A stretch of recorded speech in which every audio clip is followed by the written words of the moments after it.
Aujourd'hui, Jimmy, vous allez nous parler d'un nouveau vaccin dont les résultats cliniques seraient plutôt encourageants dans la prévention du paludisme et en particulier chez la femme enceinte.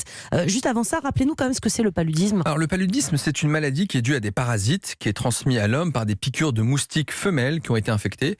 C'est 220 millions de cas par an et 430 000 décès chaque année d'un paludisme dont on a la prévention avec le traitement et le traitement curateur lorsqu'on l'a. Ouais, en Afrique notamment, ça fait de gros dégâts encore cette maladie. Pourquoi vouloir protéger particulièrement les femmes enceintes ? Alors on sait que là où le paludisme est très fréquent dans les régions endémiques, à force d'être piqué par ce moustique, on a une forme d'immunité relative qui empêche en principe de faire des formes graves du paludisme.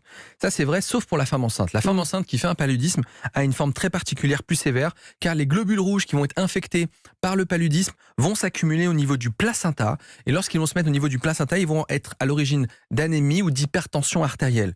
À la suite de ça, on a un risque majoré de fausses couches, d'accouchement prématuré, de retard de croissance utérin, une mortalité infantile plus importante et des bébés qui ont un faible poids de naissance. Oui, donc l'enjeu est très important. Exactement. En Afrique subsaharienne, c'est 11 millions de femmes enceintes qui ont été infectées par le paludisme l'année dernière et elles ont donné naissance à près de 900 000 enfants avec un très faible poids de naissance. Et alors, quel est l'objectif de ce vaccin ? Alors, c'est l'équipe de chercheurs de l'INSERM qui est menée par le directeur du CNRS, qui s'appelle Benoît Gamin, qui travaille depuis plus de 20 ans sur le développement de ce vaccin contre le paludisme. Celui-ci, il a pour objectif de réduire la mortalité de 10 000 par an et de 200 000 décès en moins chez les enfants. Ah oui, quand même. Et les premiers résultats donc, de ce vaccin sont encourageants. Exactement. On appelait ce vaccin Prime-Vac. Les résultats sont plutôt bons et ça montre que le vaccin est très bien toléré. Les seuls effets secondaires retrouvés, c'est simplement une petite douleur à l'injection lorsqu'on fait le vaccin. Effet secondaire qu'on retrouve dans bon nombre de vaccins. On sait qu'en plus que la capacité du vaccin à produire une réponse immunitaire, elle est avérée, avec 100% d'anticorps qui ont été produits après simplement 2 injections. Donc pas besoin d'en faire nettement plus, on pourra en faire plus pour le protéger plus longtemps.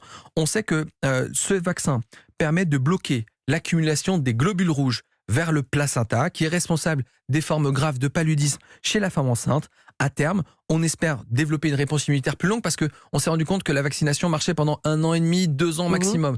Donc on espère développer une immunité sur le plus long terme. Et dans cet essai, on a vacciné des femmes qui n'étaient pas enceintes. Ah oui. Donc on espère évoluer vers le traitement de la femme enceinte et voir si, lorsqu'elles tombent enceintes, est-ce qu'elles sont protégées.